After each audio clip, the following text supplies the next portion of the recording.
bin Yahya, mata-mata terbesar. Sejarawan Salah Al-Bakri mengungkapkan bahwa Amir Tarim memuliakan mereka dengan semestinya tanpa menyadari bahwa yang sowan kepadanya itu adalah musuh dalam bentuk sahabat, serigala dalam rupa kambing. Jadi begitu, hati-hati tuh kepada para kiai-kiai yang dibaik-baikin oleh klan Habib Balwi itu. Begitu juga pemerintah itu juga mesti hati-hati. Waspadalah. Balwi dan gerakan anti pemerintah yang sah di Hadramaut abad 13-14 Hijriah. Tulisan terbaru dari Kiai Haji Madidin Usman Al-Bantani tanggal 13 Juni 2024. Teman-teman bisa membacanya sendiri di link yang saya sematkan di kolom deskripsi. Tulisan ini sangat menarik karena persis sama dengan apa yang terjadi di Indonesia yang dilakukan oleh klan Habib Balwi. Sejak abad ke-13 Hijriah, klan Balwi berusaha untuk menguasai Hadramaut secara politik. Namun besarnya usaha klan Balwi yang dilakukan untuk menguasai politik Hadramaut sampai abad 14 Hijriah, semuanya gagal. Tulisan ini akan menyajikan bagaimana perjalanan sejarah klan Balwi menurut para sejarawan Yaman terkait usaha mereka untuk merebut kekuasaan politik di Hadramaut.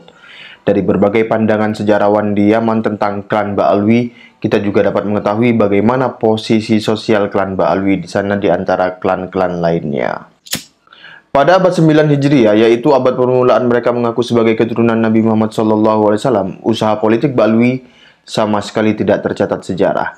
Di abad itu, klan Al-Qatsiri berhasil menguasai politik Hadramaut setelah mengalahkan klan Dawis bin Rashid. Dikutip dari Tarikh Hadramaut, Salih Al-Hamid 2-524. Tahun 970 Hijriah, Sultan Badr Butuwairik Al-Qatsiri menyatakan tunduk pada Daulah Utsmaniyah Turki. Tarikh Hadramaut, Salah Al-Bakri 1-99. Tanggal 15 Syawal 1015 Hijriah, kaum Zaidiyah menyerang Hadramaut pimpinan Al-Imam Ismail Mutawakkil Allah dengan panglima perang Ahmad bin Hasan Al-Shofi. Mereka dapat mengalahkan keluarga Al-Qatsiri, namun tetap mengangkat keluarga Al-Qatsiri, Badar bin Umar Al-Qatsiri, sebagai pemimpin di Hadramaut. Kemudian Al-Qatsiri menyatakan merdeka dari Zaidiyah pada tahun 1093. Di tahun itu, klan Al-Qatsiri bersekutu dengan klan Nahad, Al-Mahfudz, Al-Musaid, Al-Awamir, dan Al-Tamim. Mereka bersepakat untuk tetap bersatu menguasai Hadramaut. Al-Hamid, Tarikh Hadramaut 1-106-108. Tahun 1107 Hijriah, setelah kematian Sultan Hasan bin Abdullah Al-Qatsiri, klan Yafi menguasai Hadramaut tanpa peperangan. Hal demikian karena pengganti Sultan Hasan, yaitu Sultan Isa bin Badar Al-Qatsiri, lemah dalam pemerintahan. Klan Yafi yang merupakan pembantunya menonjol di tengah rakyat, sehingga secara de facto kekuasaan berada di tangan klan Yafi. Klan Nahad dan Al-Tamim yang mempunyai kekuatan dan nama besar berada di dalam barisan klan Yafi. Klan Yafi menguasai Tarim, Sayun, Shibam, Syahar, Mukalla, dan sekitarnya. Salah Al-Bakri, Tarikh Hadramaut 1-108 sampai 116, saya kiranya. Ini typo. Balwi berusaha menguasai politik Hadramaut di abad 13 Hijriah. Setelah 326 tahun sejak mereka mengaku sebagai keturunan Nabi Muhammad SAW, klan Balwi memulai gerakan politiknya. Mereka termasuk klan yang tidak mempunyai sejarah tempur. Yang dibangun mereka adalah Al-Sultat Ar-Ruhiyah, hegemoni ruhani. Gerakan politik yang mewarnai klan mereka ke depan juga selalu berkelindan dengan hegemoni ruhani yang mereka bangun itu. Ya, persis dengan yang terjadi di masa kini. Sejarawan Yaman Salah Al-Bakri mengatakan, klan Balwi melakukan segala kemampuan untuk mengkonsolidasikan posisi spiritual mereka. Mereka berpura-pura soleh dan takwa, dan mereka melakukan dengan segala apa yang mereka tahu dari tipu daya bagaimana membawa orang untuk menyucikan mereka, mencari berkah dan bertawasul dengan mereka. Al-Bakri, Tarikh Hadramaut 1-77. Ini persis dengan yang terjadi di Indonesia yang sekarang kita saksikan. Di bagian lain dari kitabnya, Salah Al-Bakri mengatakan, mereka tidak puas dengan otoritas spiritual yang telah mereka peroleh, Lebih dari itu, jiwa mereka bercita-cita dan leher mereka mendambakan lebih dari itu. Mereka bercita-cita menjadi raja, sehingga mereka bermain politik dalam beberapa peran-peran penting. Tari Hadramaut 1-78. Dan memalsukan juga makam keturunan raja. Kalau di Indonesia ya, persis sekali. Usaha pertama klan Ba'alwi untuk mendapatkan kedudukan politik dimulai pada tahun 1221 Hijriah. Sejarawan Karamah Mubarak Ba'mu'min dalam bukunya Al-Fikr wa Al-Mujtama menyebutkan bahwa keluarga Ba'alwi pada tahun tersebut ingin merebut kekuasaan dari klan Yafi dengan mendirikan dinasti Ba'alwi. Kalau di Indonesia sekarang mendirikan dinasti juga kan, dinasti Pekalongan, Petamburan, Pasuruan mungkin dan lain sebagainya. Usaha itu diimplementasikan dengan dikumpulkannya dana dari klan Ba'alwi dengan mengangkat Tahir Husain Ba'alwi sebagai pemimpin dengan gelar Nasiruddin dan menjadikan Tarim sebagai ibu kota. Namun gerakan makar itu dapat ditumpas. Halaman 200. Jadi memang presiden historisnya itu mereka klan makar itu. Sama kayak di Indonesia, sama kayak di Hadramaut di masa lalu. Persis sama. Sampai baca sendiri nanti itu kok persis sama dengan yang terjadi di Indonesia. Usaha lainnya adalah apa yang dilakukan oleh seseorang yang bernama Ishaq bin Umar bin Yahya di tahun 1221 Hijriah. Ia mengumpulkan uang atas nama agama, kemudian ia memobilisasi orang-orang dari kef-kef dan barbar untuk melawan pemerintah yang sah dengan menyerang Mukalla. Usahanya ini berhasil ditumpas oleh Gubernur Solah bin Muhammad Al-Qasadi Al-Yafi. Orang-orang yang dimobilisasinya itu kebanyakan tewas, namun ia melarikan diri dengan perahu. Solah Al-Bakri, Tari Hadramaut 1-118.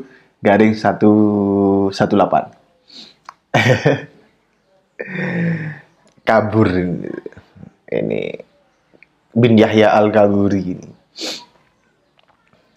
Persis ya, apa namanya, mengumpulkan uang atas nama agama, kemudian memobilisasi orang-orang, budak-budak itu kalau sekarang gitu. Ketika klan Yafi menguasai Hadramaut, klan Al-Qatsiri terus berusaha merebut kekuasaan yang dulu dipegangnya. Klan Ba'alwi yang gagal merebut kekuasaan atas nama klannya, kini berusaha menguasai politik atas nama klan lain. Nah, mencangkok. Mereka memainkan peran politik ganda. Ini persis sama ini kalau di Indonesia ya. Ada yang baik, ada yang kejam, ada yang jembut gitulah. Jembut itu artinya jempolan lembutnya. Habib jembut, Habib kejam, Habib anti pemerintah, Habib pro pemerintah, politik ganda. Mereka mendukung Al-Qatsiri di suatu waktu. Di waktu yang lain mereka menjalin hubungan juga dengan klan Al-Yafi. Nah, memang begitu mereka itu. Hati-hati. Ketika Tarim dipimpin oleh Abdul Qawi bin Abdullah Garama Al-Yafi, tokoh-tokoh Ba'alwi mendukung tokoh Al-Qatsiri yang bernama Abud bin Salim Al-Qatsiri untuk memberontak. Tokoh-tokoh utama Ba'alwi yang mendukung Abud itu adalah Musin bin Alwi Al-Syafi Ba'alwi, Abdullah bin Umar bin Yahya, dan Jafar bin Syekh Az-Segaf. Walaupun mereka mendukung pemberontakan Abud Al-Qatsiri kepada Yafi, tetapi mereka tetap sering sowan mendatangi istana Amir Tarim dari keluarga Yafi dan memperlihatkan persahabatan. Persis sama kan? Yang satu memberontak, berbuat makar, subversif, yang satu bermuka baik, sowan ke istana gitu.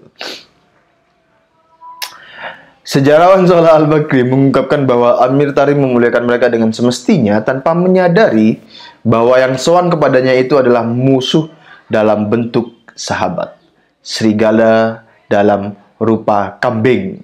Nah, kambing itu. Lihat Al-Bakri Tari Hadramaut 1-118. Jadi begitu, hati-hati tuh kepada para kiai-kiai yang dibaik-baikin oleh klan Habib Ba'alwi itu.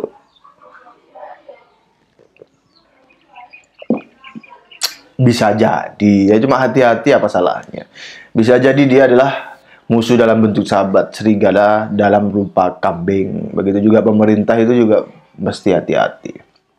Waspadalah.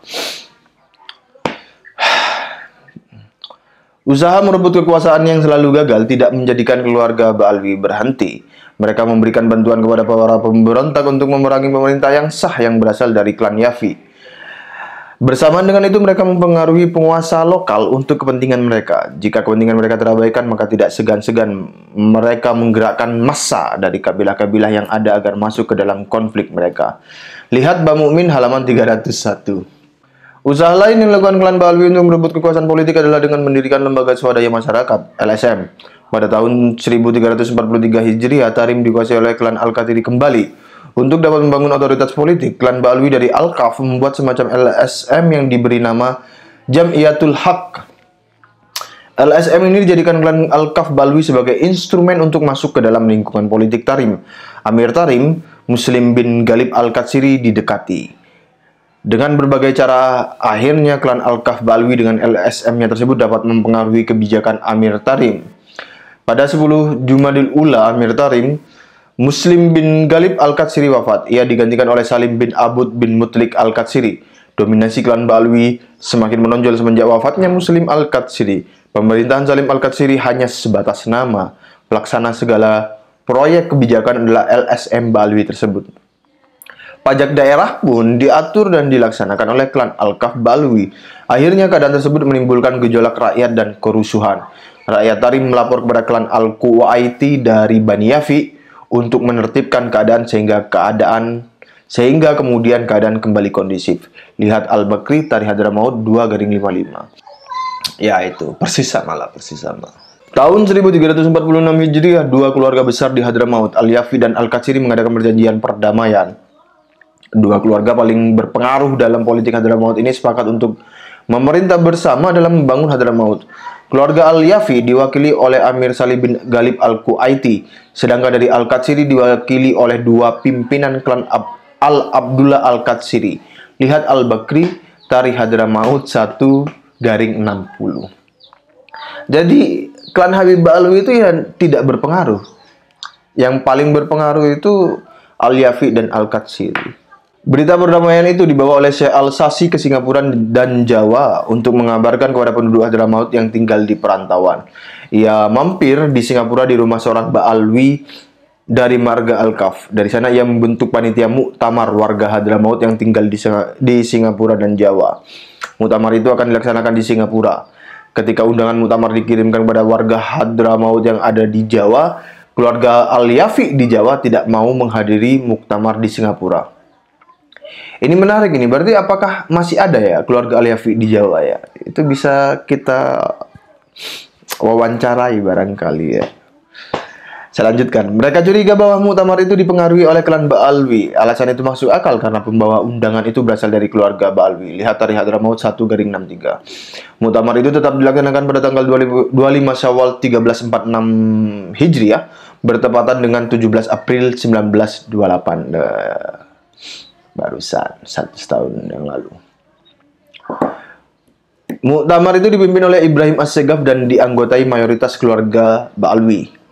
Salah satu poin muktamar itu adalah bahwa untuk menunjang ekonomi Hadramaut harus dibentuk sebuah BUMN yang diketuai oleh orang yang berpengalaman dalam dunia perdagangan. Muktamar memutuskan bahwa sosok yang ditunjuk adalah Abdurrahman bin Syekh Al-Kaf. Lihat Salah Al-Bakri, lihat Tarikh Hadramaut 2-69. Klan Yafi di Jawa menganggap bahwa hasil muktamar itu hanya ingin mengambil keuntungan dan hegemoni terhadap kekuasaan klan Al-Quwaiti Al-Yafi. Akhirnya klan Al-Yafi mengirim telegraf dan surat ke keluarganya di Hadramaut untuk menolak hasil muktamar Singapura yang dianggap hanya sebagai akal-akalan klan Ba'alwi.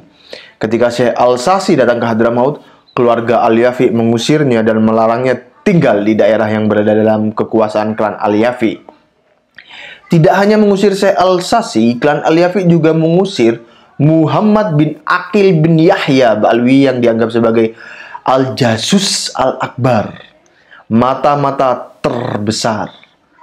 Al-Bakri Tarikh Hadramaut 2-64. Bin Yahya, mata-mata terbesar. Melihat penolakan klan Al-Yafi tentang hasil muktamar Singapura itu, klan Ba'alwi membuat framing negatif terhadap klan Al-Quwaiti melalui surat kabar Hadramaut yang terbit di Surabaya. Caranya itu persis sama. Muhammad bin Aqil bin Yahya Ba'alwi juga mengirim tulisan ke koran-koran Mesir yang berisi cacian kepada klan Al-Quwaiti. Sama persis cacian. Klan Balwi juga berusaha mengadu domba antara klan Al-Quaiti dan klan Al-Katsiri yang telah bersepakat untuk bersatu. Sama persis, adu domba Davide et Impera. Namun, usaha mereka gagal. Al-Bakri 2-66. Penulis Kiai Imaduddin Usman Al-Bantani. Terima kasih. Wassalamualaikum warahmatullahi wabarakatuh.